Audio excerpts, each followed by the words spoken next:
So get your pen and paper out. We're gonna do an icebreaker.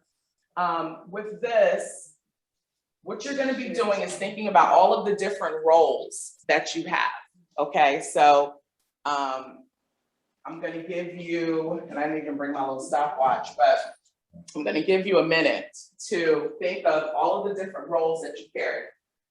Some people are mothers, some people are fathers, some people are cousins, sisters, aunts, teachers, the trash lady, I was the cafeteria lady, I was the art teacher, and everything for virtual. So think about all of the roles that you've been in online.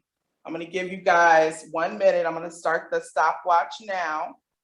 And let's see how many different roles you come up with to fill up all of these balls. It's about 12 up there. So I know we wear many hats. So I want you to think about, are you the coach? Are you the choir director? Are you the leader in your home? Are you the provider? Are you a caretaker? Think about all of the roles that you have. Are you a friend? Are you a confidant?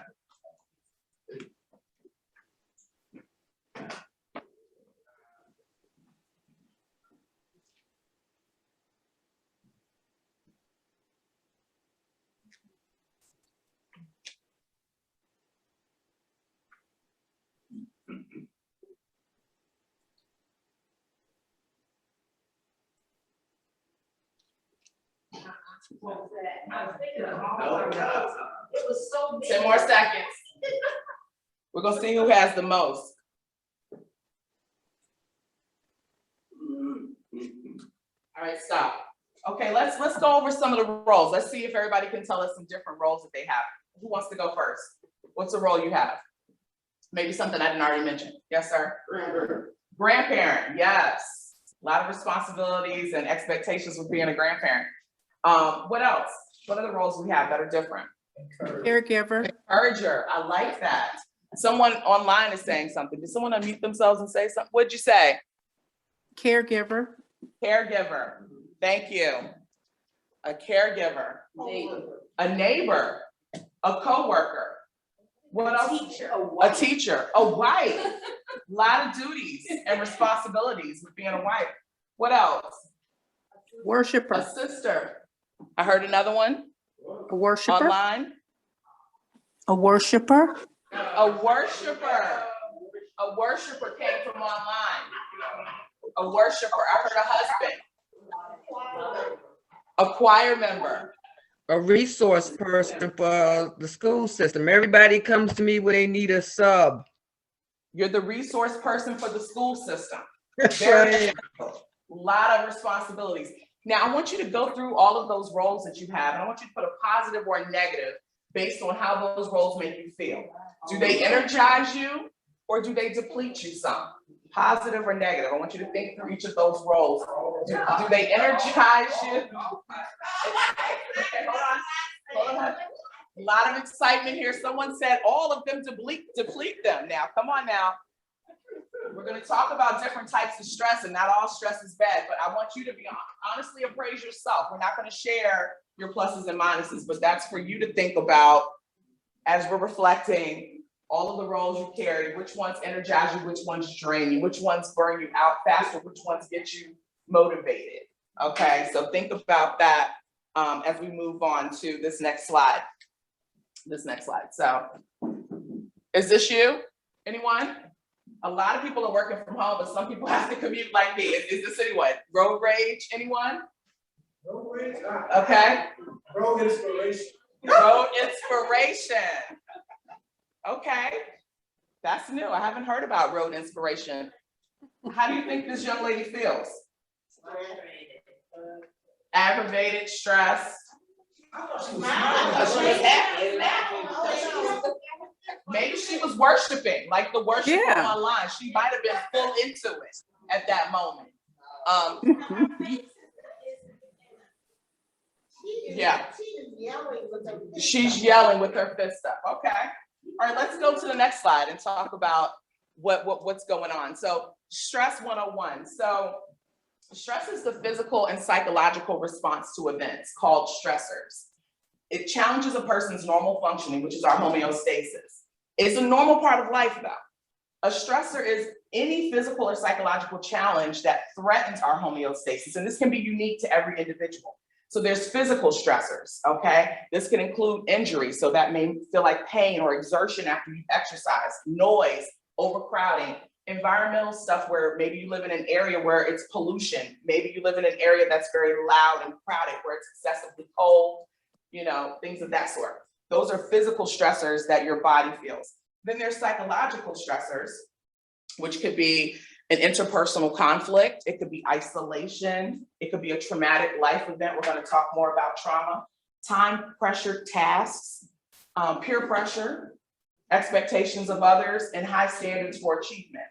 Now, in the US, most men want to adopt a traditional masculine identity. And this focuses on independence, respect, emotional toughness, and a man's role as a protector. So when we're thinking about like the psychological stressors, I put that in there because this is some new research that came out that was talking about how it may be different for men of color to navigate some of those standards of what's accepted to be masculine, what's expected as a traditional male in our society because of the ways that we have been oppressed and the way that we negotiate our roles in society have more to do with cultural values and having a relational aspect to things. So for a lot of men of color, they may emphasize beyond just the independence and social dominance. That part's important of the traditional United States male. But for men of color, there's also this importance of a family and a collective community, a group approach. That's something that's unique to us as people of color. And that understanding is important when you're trying to fit into a society that is often very structured and has certain norms. So the next slide that we're going to go to is going to focus on the appraisal of stress. And this is where it's really key. So all events are processed within our quarter-limbic system. This is responsible for how we appraise a threat. Is this something that, what magnitude is this? Okay, when we first figure out something happened. Take, for instance, the shooting at Heritage the other day. Okay, if you got it first on Facebook, you might have appraised it different than if you got it first on Wavy. How much of a stressor is this? Do I know anyone at the school? Is that where my niece goes? How close is this to my home? Versus the secondary appraisal is, once we've identified and thought through the stressor, how do we cope with this? Do we turn the news off? Do we check with whomever may be affiliated? Do we go, as many pastors did, on the scene to comfort and disseminate information appropriately? That's the secondary appraisal. So then the stress response is the physiological and the psychological component. So you have the behavioral response. And we're going to talk about this. This is when you flee a situation. So like many of those students had to do, jumping out of windows and every other sort of scenario, thank you so much, to escape a very dangerous situation that they don't have enough time in the moment to appraise. You just hear gunshots and you have to start moving. And so then there's the physiological response where you start to feel anxious, you get worked up, you become hypervigilant, you're looking over your shoulder. Do I need to fight? Do I need to flee? Is the gunman near me? You're appraising and your body is responding to that. And then of course, the next piece is when they become combined, and this can lead to a more negative emotional state. So now that you've been aroused by this situation, you've become upset, you're scared, you had to flee, you may have had to fight, you start to have more issues in terms of anxiety, fear, pressure. Now, there is a stress that's good. It's called eustress. And that's the kind of stress that comes and brings happiness and joy. So like the kind of stress I felt today as I was putting the finishing touches on this presentation, like, I came down to the wire, but it's exciting. And I can't, I want to be in the house of the Lord and, we're here. So or you're getting married or you're moving or you've got a promotion at work or you're about to take a test. Some of these things are exciting, but it's also a good stress, and eustress can help us to grow. Okay. All right. So let's move to the next slide. And I'm gonna take a second too to take questions after we get through this next slide. So the latest research on stress is letting us know that the frequency and severity of stressors actually decrease with age. Okay, so I see some people older. Okay, you agree, thank you. Why do you agree? Tell me what's different about your life now than when you were 34, 35 in your mid-40s.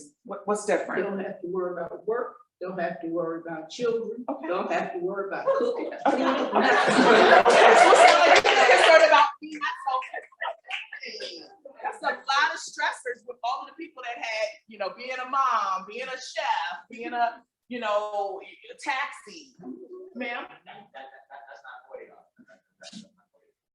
I'm worrying about my kids and not having to go to work. That's not 40. 40 is having to worry about my kids and having to go to work. Yeah, you still accept it, and it can vary. Like I said, the stress can vary, but overall, the research is letting us know as you get to your state of retirement and stuff, there's less things that you have to worry about, as it should be, right? And so the daily stresses is really what causes the greatest impact on our well-being. The sitting in traffic, okay? The computer doesn't work. I forgot to pay the light bill, now the water's off. Now I gotta figure out that, I got a flat tire. Whatever the situation is, these daily stresses actually impact us a lot more than the big things, okay? Now, daily stressors, what they do is they dysregulate our cortisol, which I mentioned before. It decreases our metabolism. It increases fat oxidation, impairs blood vessel functioning, decreases your heart variability, all leading to cardiovascular disease. And we already know as a community of color, those risks are heightened for us because we have continued stress. We got Jim Crow stress. We got intergenerational stress, intergenerational trauma. Okay, that's going on in our community and communities of color. And we're continuing to be stressed by just looking at the news and seeing what happens at the borders that affect our people. So persons who are highly reactive to daily stress have an elevated mortality risk. So that already puts us at a disadvantage because there's no way. We see so many people that look like us that are being traumatized, and it affects us, okay? And we have to see this repeatedly. Life today is more stressful than before, okay? Women continue to carry more household demands than men. Bottom line, ladies, give it up. We do the most of the work, the caregiving, the stuff, the day-to-day household stuff, the cooking, the cleaning, the organizing, the bill paying. A lot of this falls on the shoulders of women, and this is what the research says. It's not Dr. Jones's opinion. So next slide. So any questions or thoughts before we move into positive psychology? I want to see what you guys are thinking. Is any of this resonating? Makes sense. Have you heard any of this before? Nothing surprising yet, right? Okay. Now, positive psychology is my favorite aspect of psychology. And you may or may not be that familiar with it, but it's a scientific study of strengths that enable individuals and communities to thrive, okay? So a lot of psychology has looked at disease and problems and maladaptive functioning, and you can't function. Positive psychology is founded on the belief that people want to lead meaningful lives. They want to cultivate what's best within themselves and enhance their experiences of love, work, and play, okay? And so when you start to look at happiness, people think that, and this is probably really hard to see this graphic, but what it is it's three sections. One is the blue is biological, the pink is situational, and that tan color is intentional. Now most is intentional, sorry. So, and I can't even see the breakdown of the numbers, but it was like roughly like 50% is biological, like maybe like 35 was the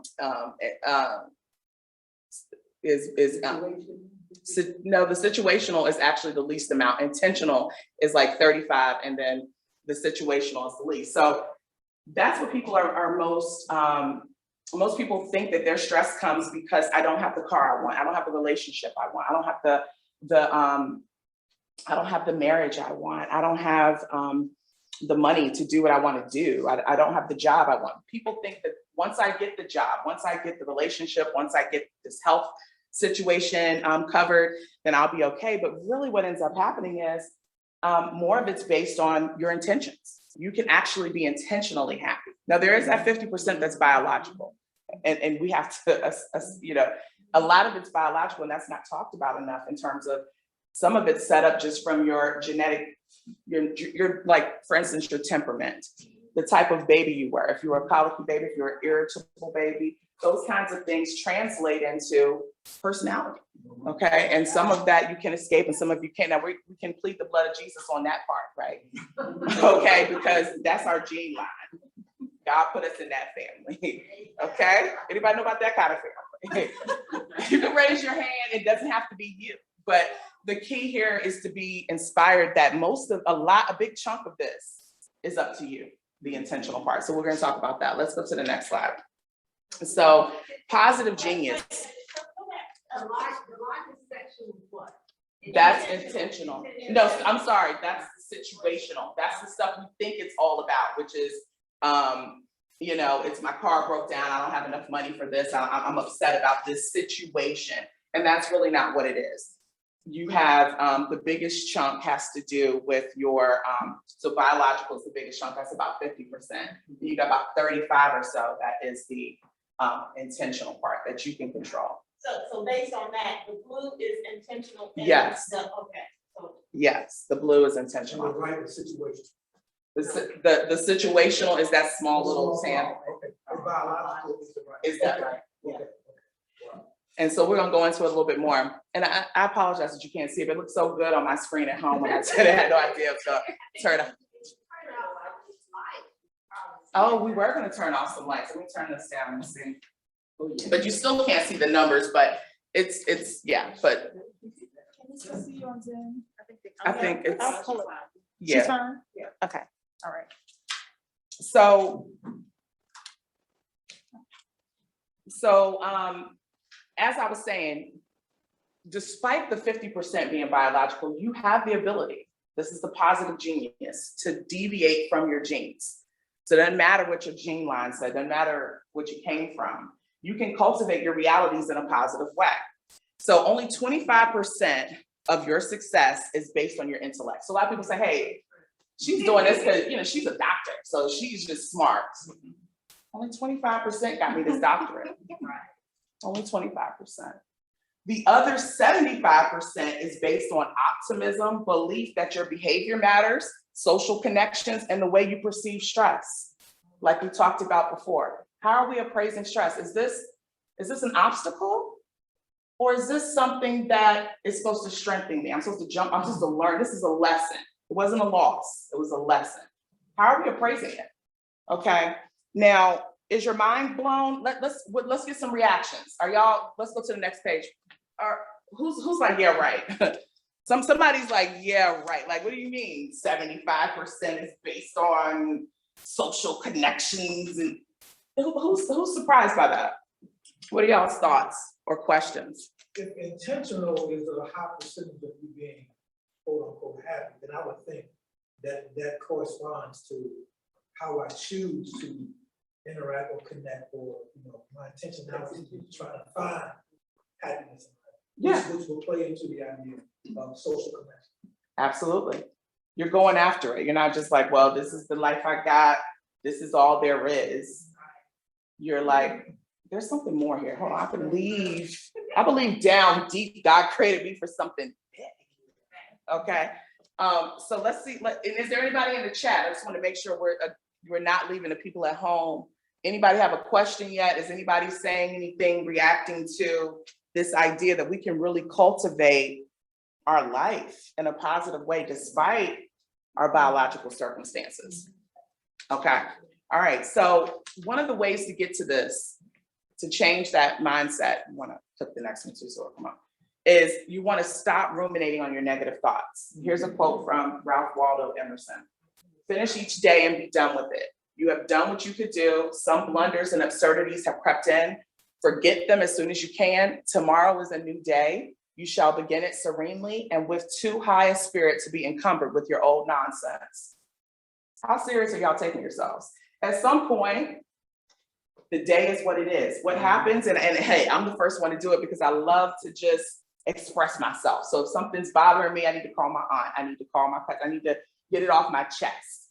And if you ever notice that when you start doing it, you get mad as if it just happened. You're talking about something that happened over the weekend, but don't get me started. It's as if he just did it. So, repetitive brooding, rehashing, and analyzing negative thoughts or situations does not solve them. It causes stress and it leads to anxiety, depression, substance abuse, and eating disorders. That's what the research says. When you ruminate on things and you stay there, that's the result. Next slide. So what's God's way? Come on. Okay, we're here. And God says, dear brothers and sisters, one final thing, fix your thoughts on what is true and honorable and right and lovely and admirable. Think about things that are excellent and worthy of praise. This is where we need to spend our time. You get far better results with this line of thought, doing it the way God told us to do. And it's not to say that we don't realize what's going on, but he told us to be in this world and not of it. So every single thing that happens doesn't have to move us because we already know the promise. Okay, so I didn't come to preach. So we're gonna go to the next slide. We're gonna go to the next slide. Now, mindfulness is the ability to maintain your attention in the present moment, to observe your physical responses, your thoughts and emotions as they occur without judgment. I saw somebody getting excited. So are you reacting to the mindfulness? Did that? Well, yeah, I'm beginning to learn how to stay in the moment, in the present. Yeah, it's easy to go somewhere else. Yeah. You could be sitting at home with your family and your mind is still at the job. I'm traumatized body some days. I got that. You could be in church and you're thinking about the argument that you had last night. You could be, trying to drive your kids to school, miss that whole moment where y'all could be singing and worshiping together because you're involved in the traffic. Yeah. So yeah, it's happening. You're gonna be in traffic. You're gonna see what's happening, but observe how you feel. Observe what you're thinking and your emotions, but don't judge it. Okay, that's the key for mindfulness. Is we're not judging it. We're just observing. And so think about, like, for instance, a difficult news story that really impacted you, or an incident that occurred in your family that was particularly distressing, or a time when you realized work was overwhelming you. How did you know? How did you know? If you just think for a second for one of those scenarios, how did you know it was bothering you? Made you feel a certain way. You had a feeling. You felt like sad or upset or angry or whatever the feeling is, name it. You can say it for yourself. This is how I'm feeling. And it's okay because you need to recognize it. It's better you recognize it than someone else recognize it. You need to know what you're feeling, right? And then what are your thoughts around that? What's your physical body response? Did you start breathing heavy and did you start sighing? Did your head start to hurt? Did your stomach start to hurt? Is somebody telling you, what's wrong with you? Is somebody giving you feedback like, are you okay? They're picking it up, maybe even before you picked it up. But mindfulness will allow you to know exactly what's going on with you in real time. Next slide will tell us how we can increase mindfulness, meditation. And for those of us that are believers, meditating on scripture is what we're already supposed to be doing. Okay, so that's a really great time to incorporate God into your quiet time, your rest, where you're clearing the distractions of the day. Deep breathing, that's essential. That's going to be one-on-one for anyone dealing with anxiety and stress. It immediately lowers your blood pressure. You can do it at any time. That's what I love about deep breathing. Just breathing in, holding it for 4 seconds through your nose and blowing it out through your mouth slowly for 4 seconds at the same time allows you to immediately get the physical response of a lowered blood pressure, increased circulation, and relaxation. Listening to music. This is one of my favorite things to do. It's an immediate shift of the atmosphere depending on what you decide to put on. And I know that worshiper that's online knows what I'm talking about. You put that music on. Doesn't matter if you're in traffic, doesn't matter if you had a bad day, you can shift the atmosphere. You can put the music on while you're cleaning your house, literally or figuratively. Maybe there's some stuff that needs to go. Some things that are tied to traumas or bad memories, or just why is that there? And every time I look over there, it makes me upset, but I'm not being mindful of how upset it's making me. Okay. Observe your thoughts. What about journaling? This is something I recommend often for people who have trouble sleeping. If you have trouble sleeping, especially falling asleep, it might be a good idea to keep like a dream journal or something close to your bed where you can write your thoughts out, because what happens is we overload our mind with all these thoughts. And if you're a type of person that's more type A, organized, and you like to-do lists, you'll really enjoy writing that down, whatever's on your mind, because it tells your mind it's done. I don't have to think about this right now because I already wrote it down. If you're one that wakes up throughout the night, writing is something that won't wake you up too much like a cell phone would or a TV would. So just writing or reading the Bible are good options to help yourself sleep and observe what you're thinking about. What's something else that may work to increase mindfulness? This is where we can share. I would love to see what people are saying in the chat for ways that you can become mindful. Gardening. Gardening, yes. Putting your hands right in the soil. Walking. Walking in nature and the gym. Nature. Nature is the best because you're right out there in God's creation, and there's so much research on sunlight, you know, especially when this time of year comes. It can be difficult for many when we start having these shortened days. So be mindful of that. If you need to get a happy light where you can have more sunlight in your home for these later evenings, I've utilized that this last season, and I feel like it's effective. That's just my opinion. But the happy light, what it basically is it's an LED light that mimics the sunlight. So it allows you to get more of those sunlight hours. Because I'm a summer baby. I don't know about anybody else, but I was born in July. So I like the summer, okay? So December and all of that, no.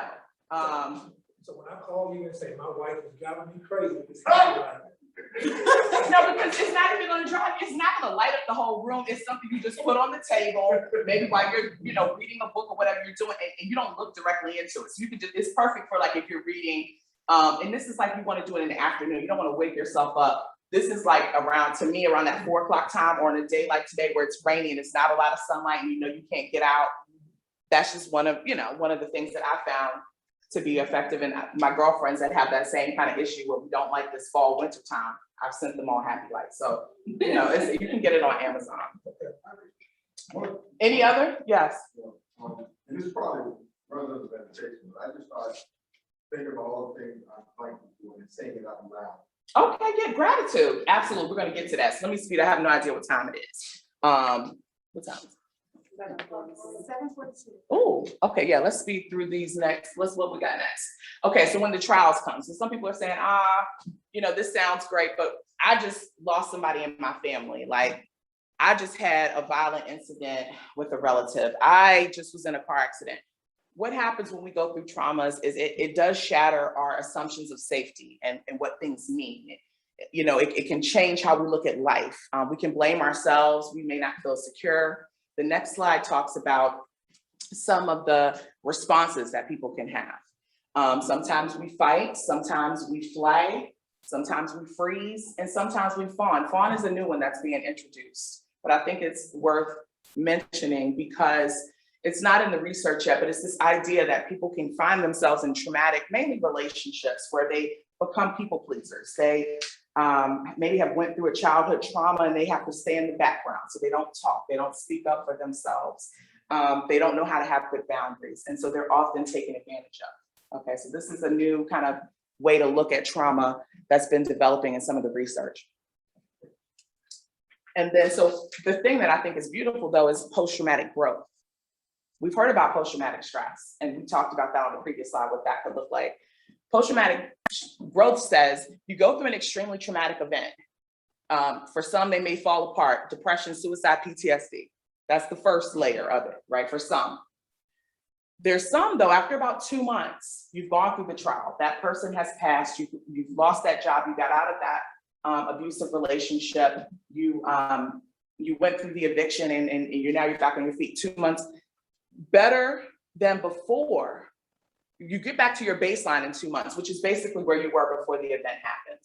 Whatever the stressor was, it was a hurricane, you lost everything, it was a school shooting, whatever the case is. After 2 months, you go back to where you were. If you were already depressed, if you were already anxious, then you go back to that. But a year later, post-traumatic growth says that you could be better than before, stronger than you even were a year before.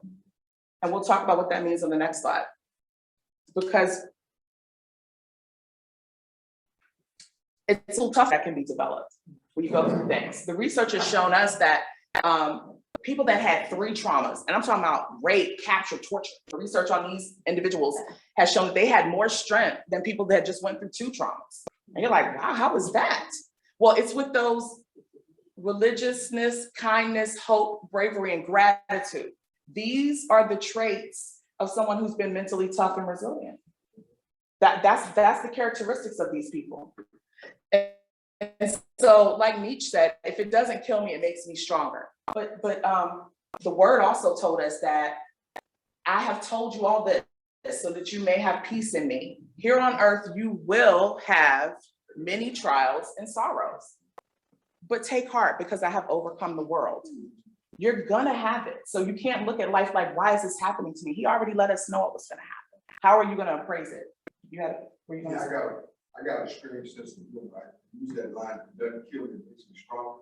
And then I said, I should be looking like Atlas by now. In your mind, that's where you at. Your mind is like Atlas and your heart. All right, next slide.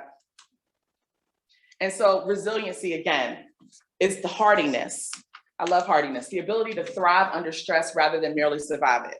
If that ain't me, I don't know what is. Okay, I've been through a lot, but I'm not here to tell you my whole story. One day I will get into it. But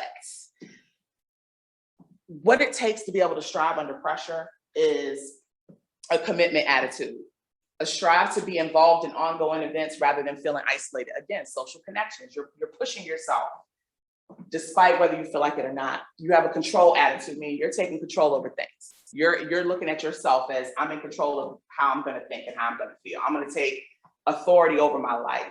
Okay. It's not going to be, woe is me, my environment shaped me. It's going to be, I'm in control of it.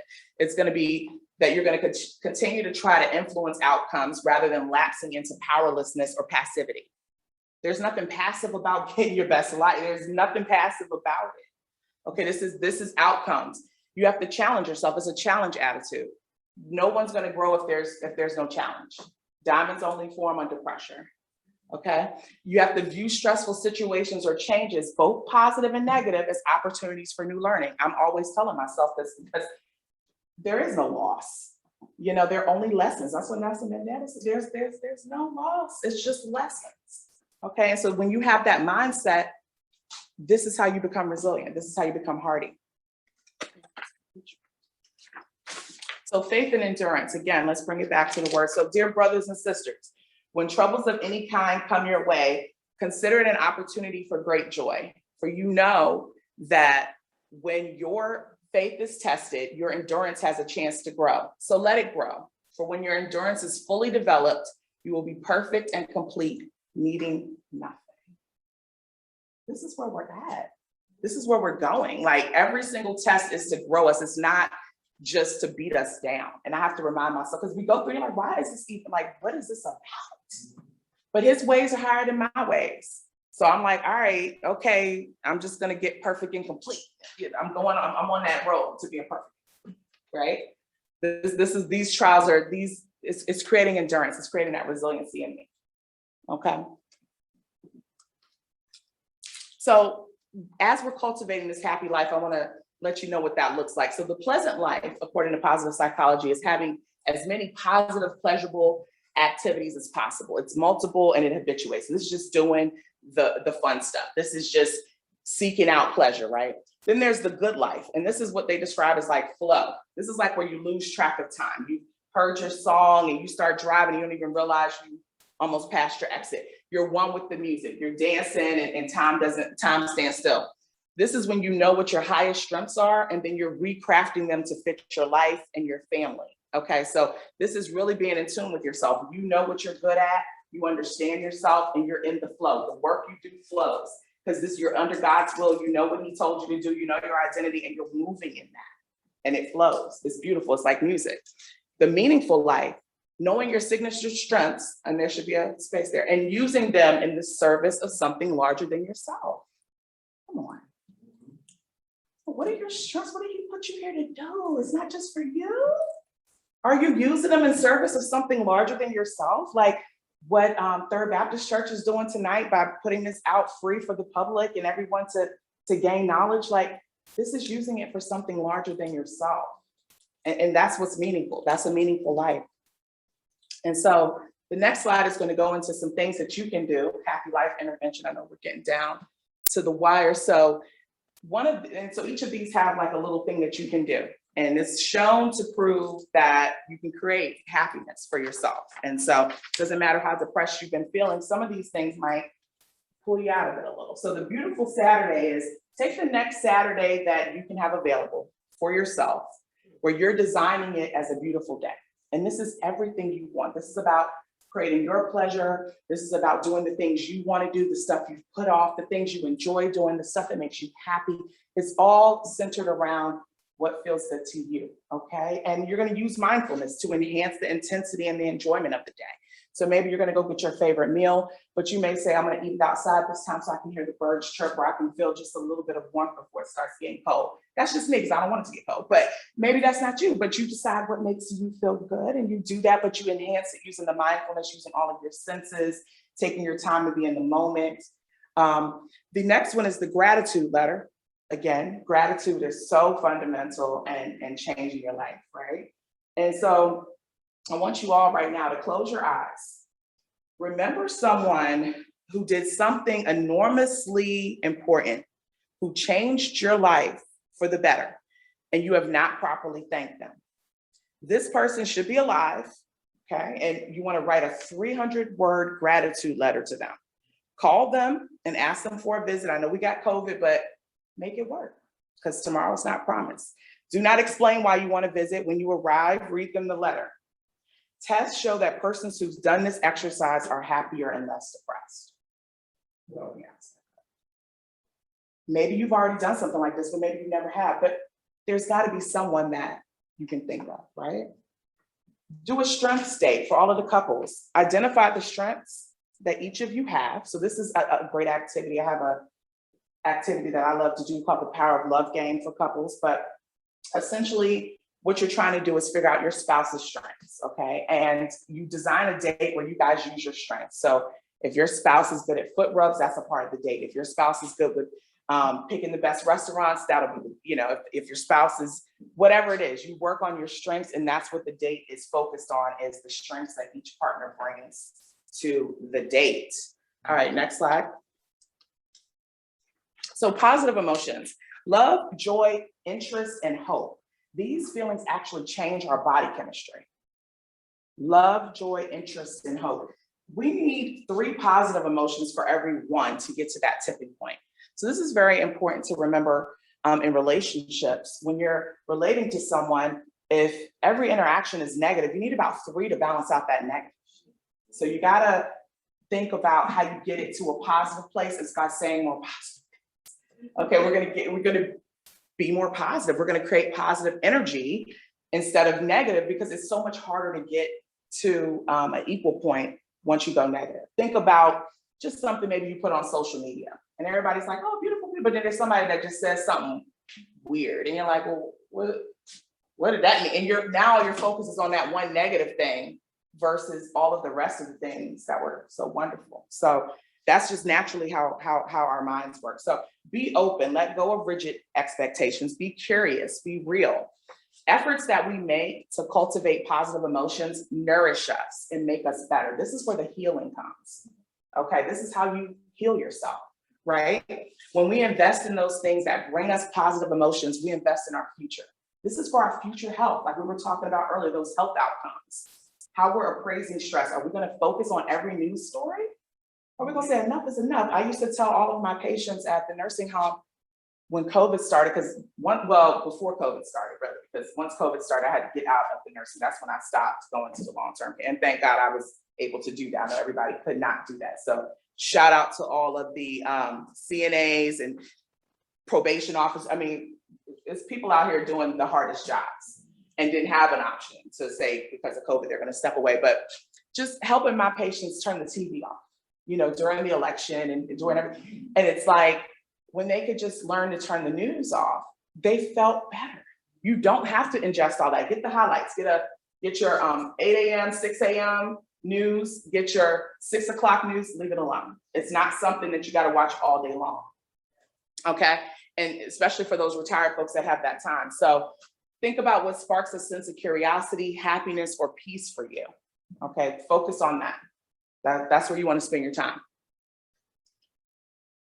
So the pie of life exercise is the next exercise I want you to do. And this is where you just draw a big circle on your paper, big enough that you can see all of your percentages that you're going to put in there. Because what this pie of life exercise is going to have you do is you're going to go through and think about how you spend your time in these different areas. And I'm going to read them off if you can't see. So, and this is just an example, so don't try to worry about the colors, because this is for you. This is your circle, how you spend your time.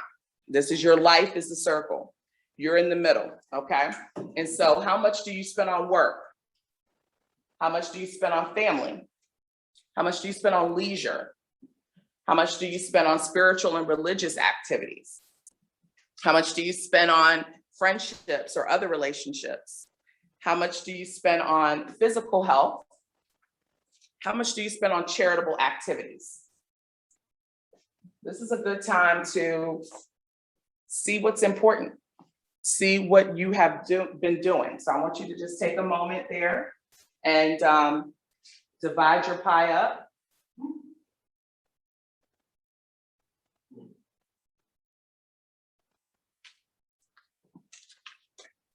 We're doing good. We're almost to the end here. This is the last big activity, but there's one more right at the end. Okay, so we got work, family, leisure, spiritual, religious activities, friendships, other relationships, physical health, and charitable activities. All right, so the next slide, I'm sure you guys have all done there, at least got the categories, because you don't want to rush this. This is all stuff you can come back to. I definitely think you should come back when you're in your meditation time and sit down and really look at it. Don't feel like you have to, I just want you to know how to do it. So now it's the reflection part. As you're looking at that circle, ask yourself this: am I living a balanced life? Are my priorities and values reflected in this allocation of time? If I have 1 month left to live, is this the way I would allocate my time? Am I involved in too many activities? How much of my time is spent caring for others, for myself? Are there any areas of my life that need my attention? Is there a dream or desire that keeps getting put on the back burner that I'd like to focus on now? What needs less attention? More attention? What changes do I want to make? What is one commitment I can make now to change the balance toward what I want for my life? This is how you bring it into balance, by really deep diving into those questions, journaling, looking at how you're spending your time, looking at what can you change, looking at what was a positive role versus a negative role, what drained my energy versus energized what makes me curious, versus what makes me stressed, what makes me feel excited versus what makes me feel depressed. This is how you get to thinking about what you need to be focusing your attention on and what areas of your life may require some change, okay?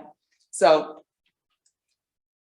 I want to leave us with affirmations, which I love. I think this is another way to just shift your perspective, shift yourself to positive thinking. When you don't have anything else, I want you to write out 6 things that you can say to yourself that encourage you, inspire you, motivate, and energize you. I've given a few here just to be starting points if they resonate with you or not, but I would love to hear what you guys come up with. Maybe you already have affirmations that you've been doing. I personally love the Clubhouse app. And I don't know if anybody knows about Clubhouse. Any Clubhouse users? One, yes, okay. Anybody else not know what I'm talking about? Anybody in the chat know about Clubhouse? Y'all know about Clubhouse? When I tell you Clubhouse has been instrumental. Someone online said they use it. Okay, good. To my fellow Clubhouse, you can follow me on Clubhouse. I'm Rashida 757. I don't talk on there. I just go there for that's my upliftment. And one of the groups does an affirmation. They just do morning affirmations. And the things they tell themselves, I'm like, I am the baddest and I'm like, okay. The confidence that you need to affirm yourself. Like sometimes you need to hear it. You need to remind yourself because it's so much going on. And you can use the scriptures, okay? I mean, like I said, these are the ones, you make it what you need to make it for yourself. Okay, but I'd love to see if anybody came up with at least one. Did we get anything in the chat? Anybody have a affirmation they want to share? What about in here? What do y'all I say? have one. I'm happy, I'm healthy, I'm whole. I'm happy, I'm healthy, I'm whole. I like that. I like that. Let's just repeat that. I'm happy, I'm healthy, I'm whole. I really thank you for sharing that. That's good. Who has another one that's like real powerful like that?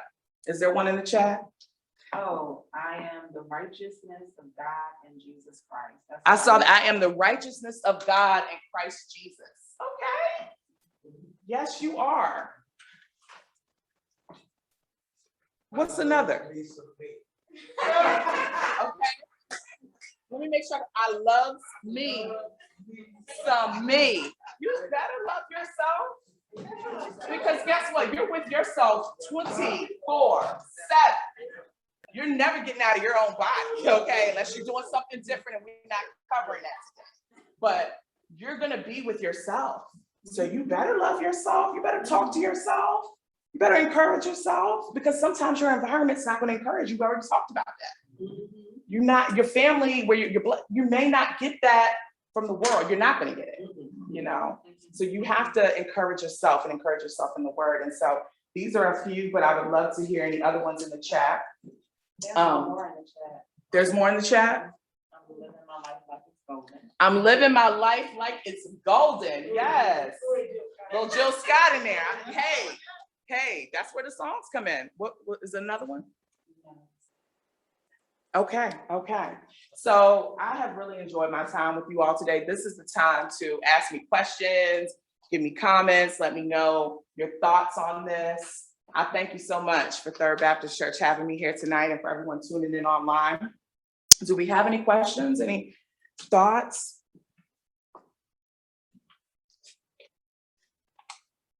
This is just a comment, that reflections, I think that was reflections.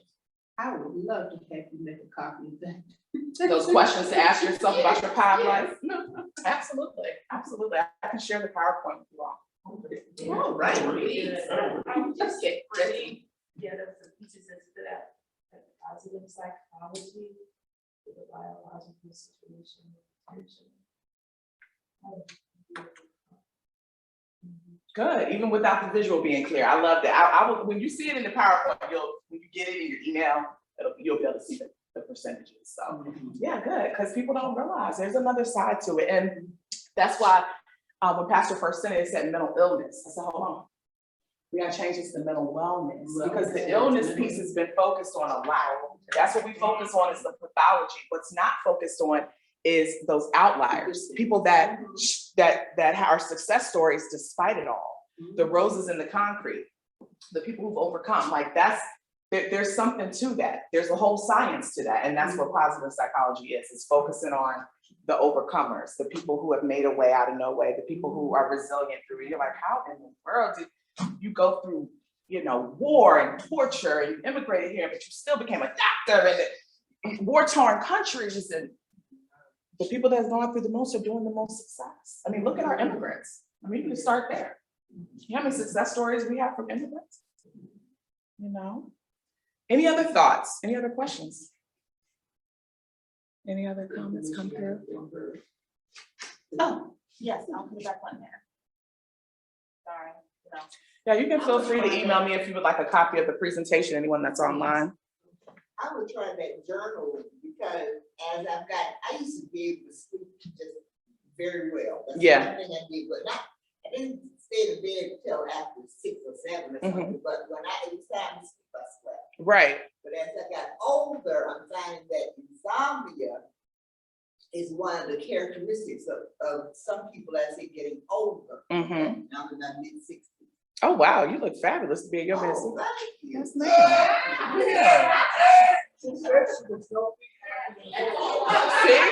it works. So is that not a key? Have you not been using that major key? Does a lot of this already resonate with you? Have you already been doing some of this? Because it's like, oh, I already know this. Yeah, some of it, but I hadn't started journaling. And I wrote that down for, because sometimes it's not like there's anything in particular bothering me. I think it's just physical that I don't sleep as well as I used to sleep. One of the things that I know, just for me, and I don't know if you're a shower person or a bath person, but Whenever I go and get in my homegirl's whirlpool, knocked out. It does a body, it's like a automatic that's soaking. So if you can have time to soak, what I tell people to do is to treat yourself like a baby. You know, if you were putting a baby to sleep, what would you do? You're gonna make it dark. There's no TVs on. The TVs bring the lights and it wakes you up. Same thing with the phone. Those blue, the whatever, yeah, it's coming through the phone, it's waking your eyes up. So you just want to set an atmosphere that's very relaxing and quieting. Essential oils and stuff may work. They say keep it cool. A cool environment is the best for sleep. Dark. And take your shower and your bath as close to your bedtime like you would if you were putting a baby to sleep, to kind of bring yourself into a sense of relaxation. But if you can get a chance to soak, and I know we're all hustling and bustling, but that may give you a different level of relaxation than what you may remember. Because when do we take the time to soak? Like, I mean, you know, some of y'all may be like, this is my weekly thing, but maybe that, you know, or every night I soak, but yeah. But have you noticed when you do soak, you go to bed?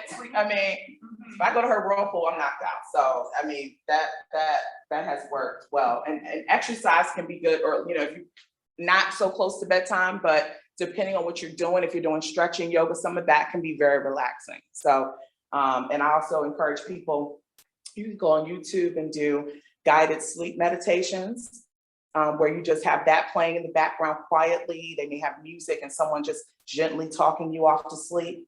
So there's a lot of opportunities when it comes to finding ways to sleep. But if part of it is you have a lot on your mind, the journaling can be good to keep by your bedside. Any other questions come up? I know we're getting to the end of our time here. I really appreciate everybody being so engaged and participating and opening up and sharing. I mean, that just makes for such a rich experience. There's a question? Yeah, in the chat, Ms. Darlene wants to know, do you have any suggestions for students who have anxiety about school shooting? Well, yeah, it's tough. That's tough because it's very natural that they're going to have anxiety because they went through a traumatic event, maybe even not personally gone through it, but there's certainly secondary trauma that we have when we watch the news or something happens to someone close to us, or it doesn't even have to be close. Watching George Floyd be killed on TV was traumatic for all of us, right? And so when it comes to anxiety with children, we want to normalize and make sure they understand it's normal to feel this way. You're going to feel this way. We want to create safe places where they can talk and express with other students that may be feeling this way. And I know there's been some mental health providers that have reached out and some pastors that have reached out to debrief. Let them talk, let them journal, let them express everything that they feel.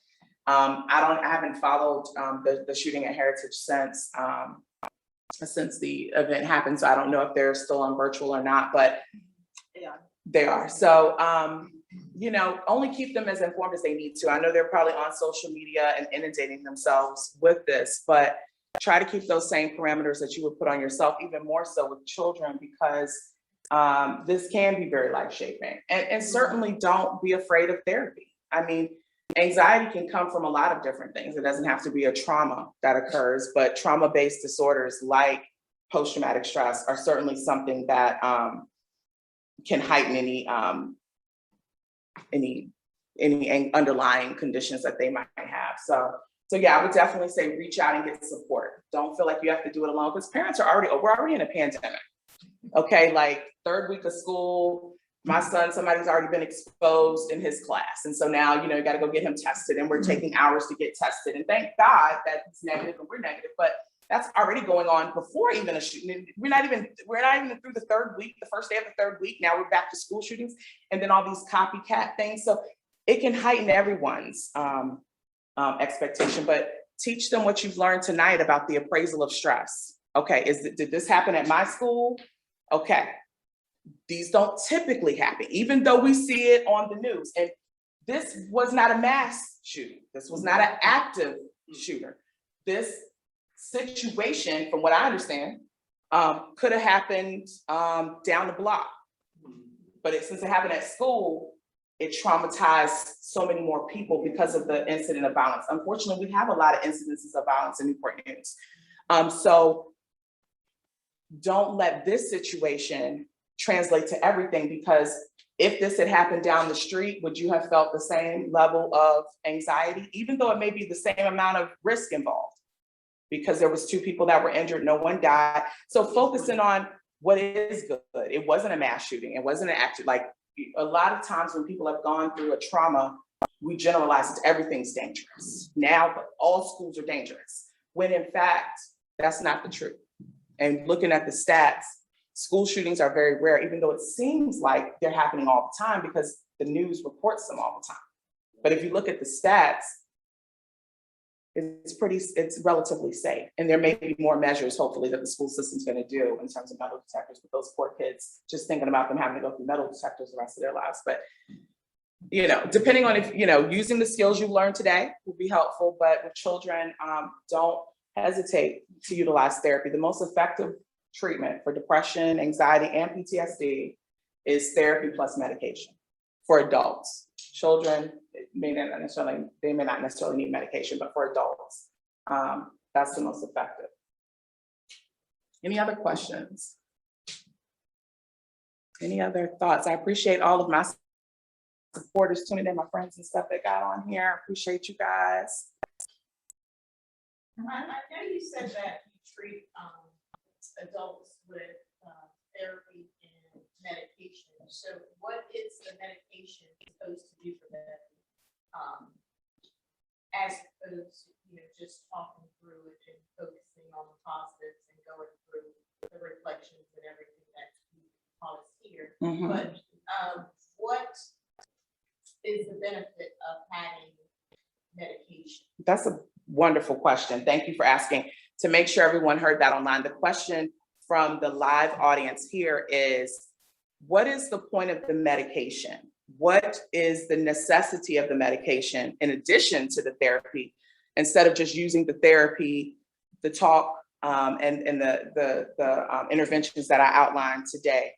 So the benefit is, and I believe one of my nurse practitioner friends is online, and if she wants to comment in addition to me about prescribing, because I don't prescribe, I'm a psychologist, so not a pill pusher, nothing wrong with it though.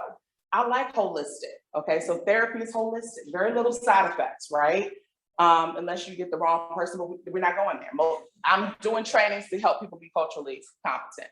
Nonetheless, the benefit of the medication is that we talked about 50% of everything is biological though, okay? So there is a biological piece. We're talking about the situational, the biological, and the intentional, remember? So, Yeah, I wrote down.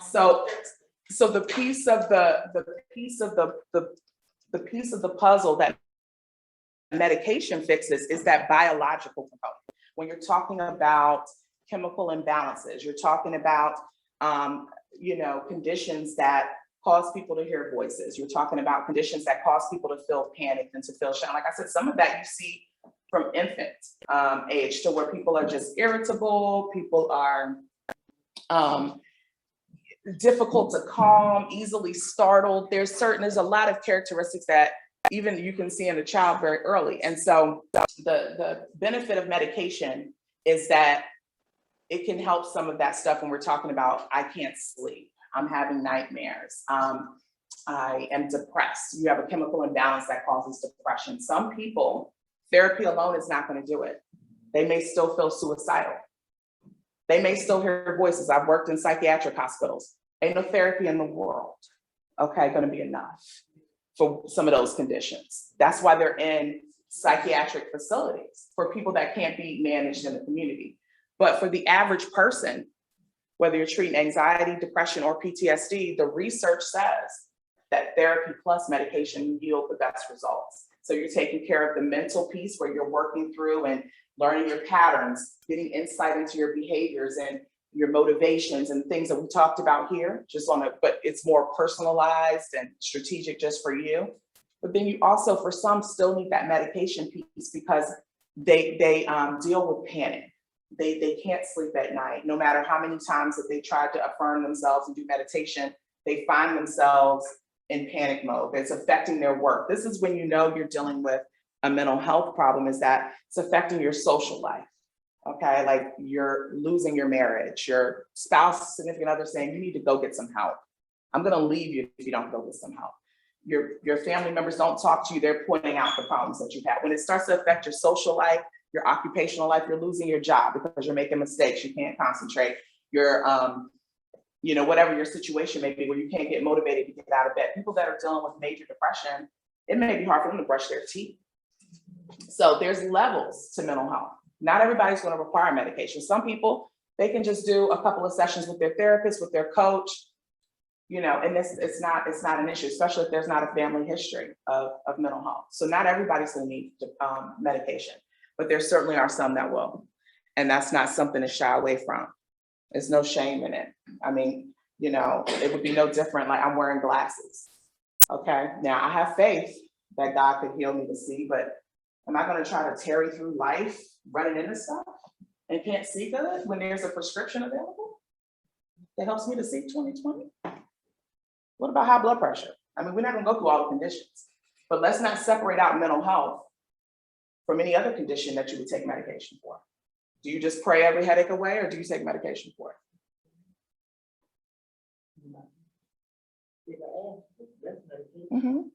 Now, some believers out here, I'm gonna pray it, but if you needed a surgery, if you had cancer, would you just say, I'm not doing any no, I'm not gonna use the science.